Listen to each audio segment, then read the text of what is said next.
దేవుడు చాలా మంది దేవుడు ఎవరో తెలియక వాపస్తులు కాదు, మనమే వాపస్తులు చెప్పలేదు. దేవుడు అంటే ఎవరో తెలియక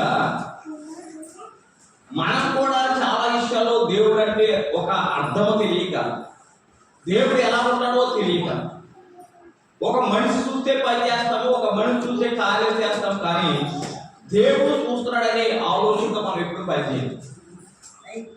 దేవుడు అంటే ఎవరు అంటే కనుక దేవుడు అంటే ఒక రూపం కాదు.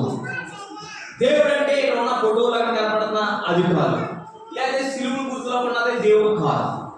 దేవుడు ఎవరు అంటే కనుక దేవుడు ఆత్మ అయి ఉన్నాడు. హల్లెలూయా. ఆత్మ అయి ఉన్నాడు. ఏమై ఉన్నాడు? దేవుడు ఆత్మ అయి ఉన్నాడు. ఏమైనాడంటే ఆత్మ. ఆత్మ ఉంటుంది, ప్రతి చోట కూడా ఉంటారు. ఇప్పుడు గోగల మండలంలో నార్మల్ ప్రాంతంలో ప్రైవేట్ మిషన్లో వాక్యం వింటున్న మన దగ్గర ఆయన ఆత్మ ఉంది. ప్రపంచంలో ఎక్కడ జరుగుతున్న ఆదివారం జరుగుతున్న ప్రతి స్థానంలో కూడా ఆయన ఆత్మ సంచారం చేస్తుంది.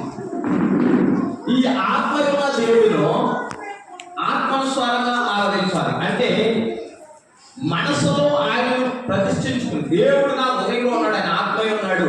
ఆయన ఆత్మ కనుక మనం కూడా ఆత్మతో సత్యముతో ఆరాధించాలి, నిజంగా ఆరాధించాలి, నిజాయితీగా ఆరాధించాలి.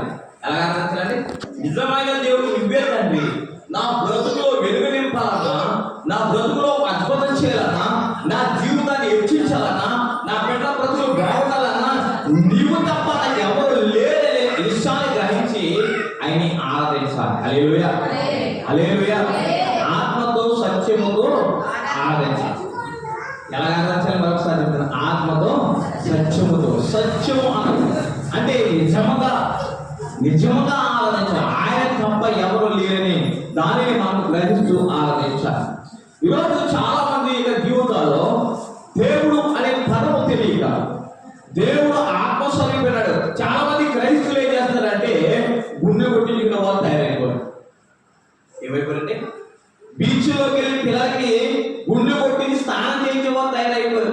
లేకపోతే అదేమంటారు, గుడికి వెళ్ళి వారి దగ్గర అంటే ఇంకో మనిషి చెప్తాను, దేవుడు భక్తిని ఎలా కోరుకున్నాడు చెప్పనా? భక్తిని నేను హృదయపూర్వకంగా కోరుకుంటున్నాడు. డబ్బులు ఇచ్చేది భక్తి కాదు.